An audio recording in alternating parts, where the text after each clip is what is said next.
Hello students, today we are discussing about balancing equations.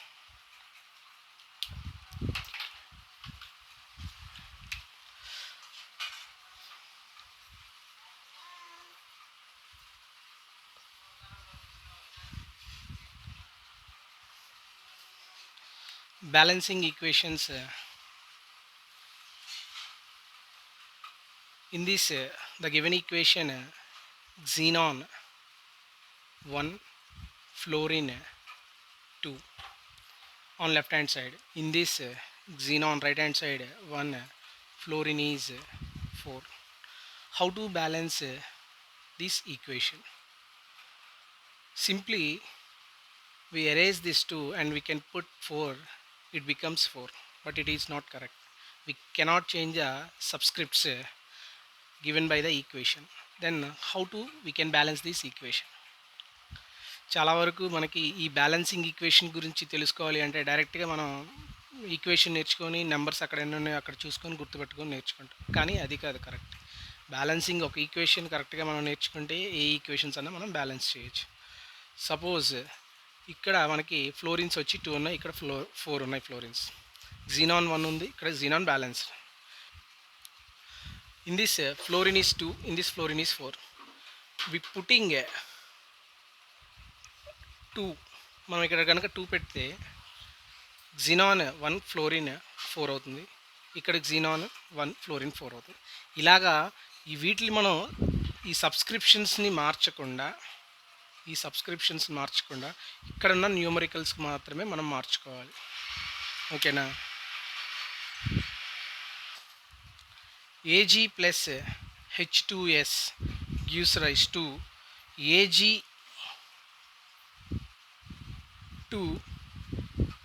Ag2S plus H2. దీన్ని ఎలా balance చేయాలో చూద్దాం ఒకసారి. ఇక్కడ left hand side Ag hydrogen sulphur, Ag వచ్చి 1, హైడ్రోజన్ వచ్చి 2, సల్ఫర్ 1. నెక్స్ట్ ఇక్కడ Ag వచ్చేసరికి మనకి 2 ఆటమ్స్ ఉన్నాయి, హైడ్రోజన్స్ 2 ఆటమ్స్ ఉన్నాయి, బట్ సల్ఫర్ ఈజ్ 1. ఇప్పుడు నేను ఈ ఈక్వేషన్ బ్యాలెన్స్ చేయాలి అంటే ఫస్ట్ ఏజీని చూస్తున్నాను. ఇక్కడ Ag 1 ఉంది, నాకు రైట్ హ్యాండ్ సైడ్ Ag వచ్చేసరికి 2 ఆటమ్స్ ఉన్నాయి. నేను ఇక్కడ 2 పెట్టాను, so Ag becomes 2. Hydrogens all balanced. Next సల్ఫర్ని బ్యాలెన్స్ చేయాలి. సల్ఫర్ని బ్యాలెన్స్ చేయాలి అంటే ఇక్కడ సల్ఫర్ 1 అంతా అయిపోయింది ఈక్వేషన్. 2 2 1 2 2 1 ఇలాగా మనం బ్యాలెన్స్ చేసుకోవాలి. న్యూమరికల్స్ని ఎప్పుడు మనం వాళ్ళు ఇచ్చిన ఈక్వేషన్స్లో మనం చేంజ్ చేయకూడదు. Next third equation.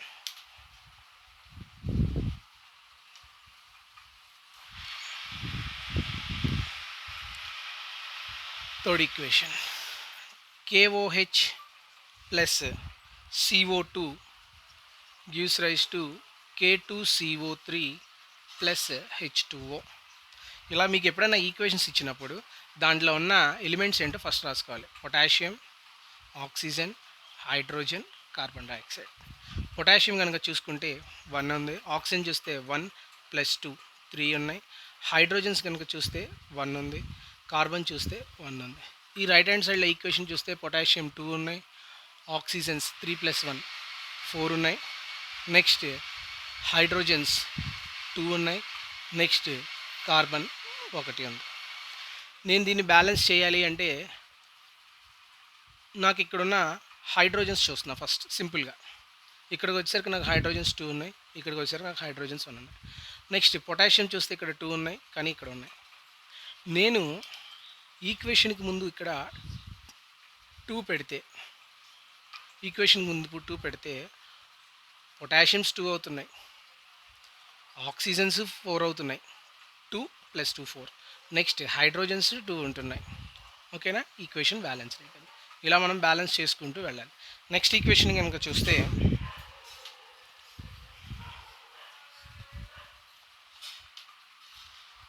Fourth equation చూద్దాం. Na plus Cl2 gives rise to NaCl అని అంటున్నాను. ఇక్కడ నా సోడియం వచ్చేసరికి మనకి 1 ఉంది, క్లోరిన్ 2 ఆటమ్స్ ఉన్నాయి, ఇక్కడ సోడియం వచ్చేసరికి 1, క్లోరిన్ వచ్చేసరికి 1 ఉంది.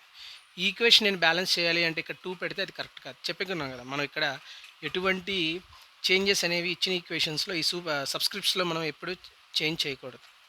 ఎక్కడ చేసినా సరే ఈక్వేషన్‌కి స్టార్టింగ్‌లో అంటే ఇక్కడ న్యూమరికల్స్‌ని మనం చేంజ్ చేసుకోవాలి.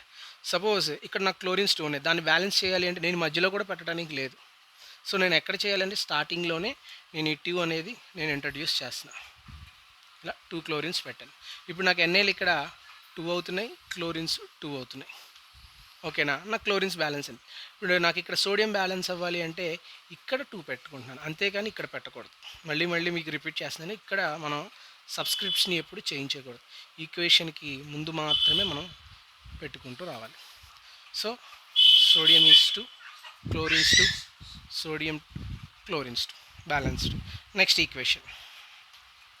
అలానే మీరు దీంట్లో ఇంకొక హోంవర్క్ లాగా మీరు కూడా చేసుకోవచ్చు. K+Cl2 Na+Br2 బ్యాలెన్స్ చేసుకొని చెప్పేయచ్చు. ఏమొస్తుంది ఇక్కడ KCl వస్తున్నాయి. ఓకేనా? ఇక్కడ NaBr వస్తుంది. ఖచ్చితంగా ఇక్కడ క్లోరిన్స్ ఉన్నాయి కాబట్టి ఇక్కడ 2 పెడుతున్నా. NaBr2 ఉంది కాబట్టి ఇక్కడ 2 పెడతాను. NaL ఇక్కడ పెరిగిన ఇక్కడ Kl పెరిగిన 2 పెడుతున్నాను. ఇలా బ్యాలెన్స్ చేసుకోవచ్చు అనమాట సింపుల్గా. నెక్స్ట్ 5th ఈక్వేషన్ చూద్దాం. 5th ఈక్వేషన్కి వచ్చేసరికి FeO plus CO or FeO plus C gives rise to Fe plus CO2 అని రాస్తున్నాను. ఇది వాళ్ళు ఇచ్చిన ఈక్వేషన్. Fe plus CO2 రాస్తున్నాను. ఇక్కడ నాకు ఇచ్చిన ఈక్వేషన్లో ఐరన్, ఆక్సిజన్, కార్బన్. ఐరన్ వచ్చేసరికి 1, ఆక్సిజన్ వచ్చేసరికి 1, కార్బన్ ఒకటి ఉంది. ఇక్కడ ఐరన్ వచ్చేసరికి 1, కార్బన్ వచ్చేసరికి 1, ఆక్సిజన్ వచ్చేసరికి 2 ఉన్నాయి. ఇక్కడ నేను ఆక్సిజన్స్ని చూస్తే కనుక నాకు ఇక్కడ ఆక్సిజన్స్ బ్యాలెన్స్ అవ్వాలి. సో ఇక్కడ 2 ఉన్న ఆక్సిజన్స్ ఇక్కడ నాకు ఒకటే ఉంది. సో నేను ఇక్కడ 2 పెడుతున్నాను. ఇక్కడ నేను 2 పెడుతున్నాను. ఇప్పుడు నాకు ఐరన్ 2 అవుతున్నాయి, ఆక్సిజన్స్ 2 అవుతున్నాయి. ఓకేనా? మరి దీంట్లోకి వచ్చేసరికి ఐరన్ ఒకటే ఉంది. అప్పుడు నేను ఇక్కడ 2 పెడితే నాకు ఐరన్ కూడా బ్యాలెన్స్ అయిపోయింది. 2, 2, 1. Iron 2, oxygen 2, carbon 1. Iron 2, oxygen 2, carbon 1. Here the equation is balanced. Next equation.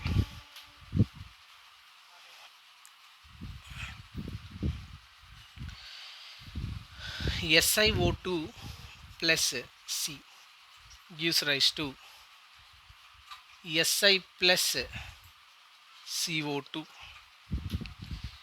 Si plus CO2 కదా.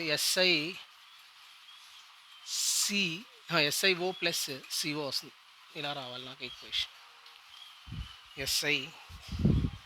Si కాదు ఈక్వేషన్. ఒక్క నిమిషం చూద్దాం ఉండండి ఒకసారి. ఈక్వేషన్ మళ్ళీ వేస్తాను. SiO2 ఎన్నో ఈక్వేషన్ ఇది? 6th equation. SiO2 plus C gives rise to silicon carbide plus carbon dioxide. ఇది నాకు ఇచ్చిన ఈక్వేషన్. కార్బన్ మోనాక్సైడ్ తీసుకుందాం. కార్బన్ మోనాక్సైడ్ వస్తుంది. ఇక్కడ నాకు సిలికాన్ ఆటమ్స్ వచ్చేసరికి 1, ఆక్సిజన్ 2, కార్బన్ 1. ఇక్కడ సిలికాన్ ఆటమ్స్ వచ్చేసరికి 1, ఆక్సిజన్స్ 1, కార్బన్ డైఆక్సైడ్ 2 ఉన్నాయి. సింపుల్గా నేను బ్యాలెన్స్ చేయాలి అంటే ఆక్సిజన్స్ చూస్తున్నాను. ఇక్కడికి వచ్చేసరికి ఆక్సిజన్స్ 2 ఉన్నాయి, ఇక్కడికి వచ్చేసరికి ఆక్సిజన్ 1 ఉంది. సో నేను ఈ కార్బన్ మోనాక్సైడ్కి ముందు ఇక్కడ 2 పెడుతుంటే ఈ 2 కార్బన్కి సంబంధించింది, ఇదే 2 ఆక్సిజన్కి సంబంధించింది. సో ఇక్కడ నాకు 2 అయినాయి. ఇక్కడ ఈ కార్బన్ డైఆక్సైడ్లు నాకు 3 అవుతున్నాయి. ఓకేనా? ఇక్కడ కార్బన్స్ నాకు 3 వచ్చినాయి. ఇక్కడ మనకు చూసుకుంటే ఒక కార్బనే ఉంది. సో నేను ఇక్కడ 3 పెడితే నాకు కార్బన్స్ బ్యాలెన్స్ అయిపోతుంది. ఓకేనా? నెంబర్స్ మనం ఇలా రాసుకొని ఏది ఎక్కడ తగ్గిందో చూసుకొని దాన్ని బ్యాలెన్స్ చేసుకుంటూ వెళ్ళాలన్నమాట. ఇలా 6th ఈక్వేషన్. నెక్స్ట్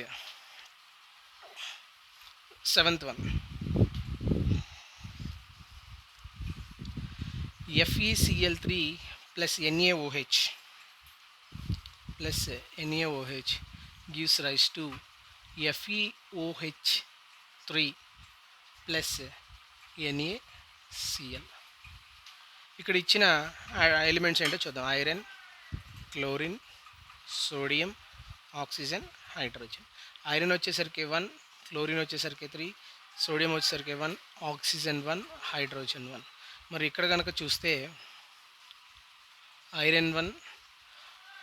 ఎప్పుడైనా ఇలాగా బ్రాకెట్స్‌లో ఉండి బయట మనకి కింద నంబర్ గనక ఉంటే, ఆ లోపల ఉన్న యాటమ్స్‌కి దీన్ని మల్టిప్లికేషన్ చేస్తాను. ఓకేనా? అంటే 3 ఆక్సిజన్స్ ఉన్నట్టు, 3 హైడ్రోజన్స్ ఉన్నట్టు. అంటే 3 ఆక్సిజన్స్ అండ్ Na వచ్చేసరికి 1 అండ్ హైడ్రోజన్స్ కూడా 3 ఉన్నాయి. ఇక్కడ నాకు వచ్చేసరికి ఆక్సిజన్స్ చూస్తున్నా ఫస్ట్ సింపుల్‌గా. ఆక్సిజన్ ఇక్కడ 1 ఉంది. నాకు ఇక్కడికి వస్తే 3 ఉంది. నేనైతే ఇక్కడ 3 చేయలేను దీన్ని. ఖచ్చితంగా నేను పెట్టాల్సిన నెంబర్ ఇక్కడ నేను నెంబర్ పెట్టాలి. ఓకేనా? ఇప్పుడు నాకు సోడియమ్స్ ఎన్ని అయినాయి ఇక్కడ? ఆక్సిజన్స్ 3 అయిపోయినాయి, సోడియమ్స్ 3 అయిపోయినాయి, హైడ్రోజన్స్ కూడా 3 అయిపోయినాయి. ఓకేనా? మరి ఇక్కడికి వచ్చేసరికి నాకు ఓన్లీ ఆక్సిజన్స్ 3 మాత్రమే ఉన్నాయి, హైడ్రోజన్స్ 3 మాత్రమే ఉన్నాయి. నాకు ఎన్ఏ బ్యాలెన్స్ చేస్తున్నాను కాబట్టి ఇక్కడ 3 పెడుతున్నాను. అప్పుడు ఎన్ఏలు కూడా నాకు 3 అయిపోయింది. నెక్స్ట్ క్లోరిన్స్ కూడా నాకు ఇక్కడ 3 ఉన్నాయి. ఇందాక మనం క్లోరిన్ రాయలేదు అనుకుంటా. క్లోరిన్ రాసిన క్లోరిన్స్ ఇందాక వచ్చేసరికి ఒకటే ఉంది. బ్యాలెన్స్ చేసిన తర్వాత అది 3 అయిపోయింది. చూడండి 1 3 3 3 3 అన్ని 3 వచ్చేసి సరిపోయింది. ఓకేనా? ఇలాగా ఈక్వేషన్స్ అనేవి మనం సింపుల్గా చూసుకొని ఎక్కడ ఏది తగ్గిందో దాని ముందు నెంబర్స్ పెట్టుకొని బ్యాలెన్స్ చేసుకుంటూ రావాలి. Next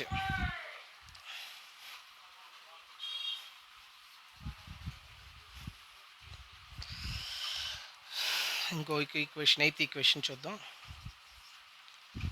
Al plus H2SO4 gives rise to Al2SO4 thrice plus H2. ఈ ఈ ఈ వీడియోలో మనం మాట్లాడుకునేది ఓన్లీ బ్యాలెన్సింగ్ ఈక్వేషన్సే. కాంబినేషన్ ఆఫ్ ఈ ఈ కాంబినేషన్ ఈ కెమికల్ కాంబినేషన్స్ నేను చెప్పట్లేదు. ఈ రియాక్టెంట్ ఎలా కాంబైన్ అవుతుంది అనేది నెక్స్ట్ వీడియోలో చూద్దాం. ఓన్లీ ఫస్ట్ బ్యాలెన్సింగ్ ఈక్వేషన్స్ చూద్దాం. ఇక్కడ మనకి ఇచ్చిన elements aluminium, hydrogen, sulphur, oxygen. Aluminium 1, hydrogens 2, sulphur 1, oxygen 4. Right hand సైడ్లో ఈక్వేషన్ చూస్తే అల్యూమినియం, హైడ్రోజన్, సల్ఫర్, ఆక్సిజన్. సింపుల్గా మీరు ఎలా రాసుకున్నారు ఇది ఇలానే రాసుకుంటే కన్ఫ్యూజింగ్ లేకుండా ఉంటుంది. ఇక్కడ అల్యూమినియం వచ్చేసరికి 2, సల్ఫర్ నేను చెప్పాను ఇందాకే ఆల్రెడీ ఈ బ్రాకెట్లో కింద ఉన్న నెంబర్ దీన్ని ఇంటూ చేసుకోవాలని. ఇక్కడ హైడ్రోజన్స్ వచ్చేసరికి 2, సల్ఫర్ వచ్చేసరికి 3, ఆక్సిజన్స్ వచ్చేసరికి 4 ఉన్నాయి. ఆక్సిజన్స్ వచ్చేసరికి మనకి 4 ఉన్నాయి. దీన్ని బ్యాలెన్స్ చేయాలి అని అంటే ఫస్ట్ అల్యూమినియం చూస్తాను. ఇక్కడ 1 ఉంది అల్యూమినియం, ఇక్కడ 2 ఉంది. సో సింప్లీ నేను ఇక్కడ 2 పెడుతున్నాను. అంటే అల్యూమినియం 2 అయిపోయింది. Next hydrogens okay. సల్ఫర్స్ వచ్చేసరికి నాకు ఇక్కడ 3 ఉన్నాయి, కానీ ఇక్కడ 1 ఉంది. కానీ ఇక్కడ నేను 3 పెడుతున్నాను సల్ఫర్స్కి. అప్పుడు నాకు హైడ్రోజన్స్ పెరుగుతున్నాయి, దాంతోపాటు ఆక్సిజన్స్ పెరుగుతున్నాయి. హైడ్రోజన్స్ వచ్చేసరికి 6 అవుతున్నాయి, సల్ఫర్స్ 3 అవుతున్నాయి, ఆక్సిజన్ వచ్చేసరికి 12 అవుతుంది. ఓకేనా? ఇక్కడ చూద్దాం. ఇక్కడ నేను హైడ్రోజన్స్ బ్యాలెన్స్ చేయాలి అంటే 3 పెడితేనే నాకు 6 అవుతుంది, అంతే కదా? అప్పుడు నాకు హైడ్రోజన్ 6, సల్ఫర్ 3 సరిపోయింది. ఆక్సిజన్స్ వచ్చేసరికి ఇందాక మనం 4 అని వేసాం, ఇక్కడ ఇంటూ కదా చేసుకోవాల్సింది, 12 ఉన్నట్టు ఆక్సిజన్స్ సరిపోయింది, బ్యాలెన్సింగ్ అయిపోయింది. ఓకేనా? ఇలాగా ఈక్వేషన్స్ బ్యాలెన్స్ చేసుకుంటాం. Next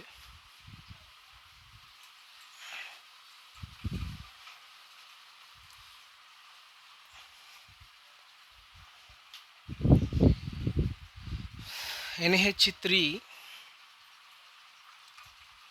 plus CuO gives rise to N2 plus Cu plus H2O. ఇది వాళ్ళు ఇచ్చిన ఈక్వేషన్. దీన్ని మనం బ్యాలెన్స్ చేయాలి. ఇచ్చినప్పుడు మనం ఏమేమి ఎలిమెంట్స్ ఉన్నాయో రాసుకుంటాం. Nitrogen, hydrogen, copper, oxygen. Nitrogen 1, hydrogen 3, copper 1, oxygen 1. Same ఇక్కడ nitrogen, hydrogen, copper, oxygen. Nitrogen ఇక్కడ 2, హైడ్రోజన్ ఇక్కడ 2, copper 1, oxygen 1. Copper oxygen balanced. నైట్రోజన్ని బ్యాలెన్స్ చేయాలి అంటే ఇక్కడ 2 నైట్రోజన్స్ ఉన్నాయి, ఇక్కడికి వచ్చేసరికి నాకు ఒక నైట్రోజన్ మాత్రమే ఉంది. సో నేను ఇక్కడ 2 ఇక్కడ పెట్టను, ఇక్కడ పెట్టాలి. సో నైట్రోజన్స్ 2 అని. ఇప్పుడు హైడ్రోజన్స్ కూడా పెరిగినాయి చూడండి, 2 3s are 6. ఓకేనా? ఇక్కడ చూద్దాం. ఇక్కడికి వచ్చేసరికి నైట్రోజన్ బ్యాలెన్స్. హైడ్రోజన్ బ్యాలెన్స్ అవ్వాలి అంటే ఇక్కడ నేను 3 పెడుతున్నాను. సో దాంతోపాటు హైడ్రోజన్స్ 6 అవుతున్నాయి, ఆక్సిజన్స్ 3 కింద కన్వర్ట్ అయింది. ఓకేనా? ఇక్కడ నాకు ఆక్సిజన్స్ బ్యాలెన్స్ అవ్వలేదు. సో, ఖచ్చితంగా నేను ఇక్కడ 3 పెడితే 3 ఆక్సిజన్స్ అవుతున్నాయి. నెక్స్ట్ కాపర్ చూడండి. ఇందాక కాపర్ 1 వేసాం. ఇప్పుడు కానీ నెంబర్ వేయటం వల్ల 3 వేయటం వల్ల కాపర్ కూడా పెరిగినాయి. సో, ఇక్కడ కాపర్ 3 వచ్చింది. ఇక్కడ మనకు సింపుల్‌గా ఇక్కడ కాపర్ 1 ఉంది కాబట్టి ఇక్కడ 3 పెడితే కాపర్ కూడా 3 అవుతుంది. ఇలాగా మీరు ఏ ఈక్వేషన్ ఇచ్చినా సరే, ఇచ్చినప్పుడు ఆ ఎలిమెంట్స్ ఏవేవైతున్నాయో లెఫ్ట్ హ్యాండ్ సైడ్ ఉన్న ఎలిమెంట్స్ ఇలా రాసుకోండి. రైట్ హ్యాండ్ సైడ్ ఉన్న ఇలా రాసుకోండి. సింపుల్‌గా చిన్నగా ప్రాక్టీస్ చేస్తా ఉంటే ఇలా కూడా లేకుండా మీరు ఫాస్ట్‌గా ఈక్వేషన్స్ అనేవి బ్యాలెన్స్ చేయొచ్చు. ఓకే. Thank you.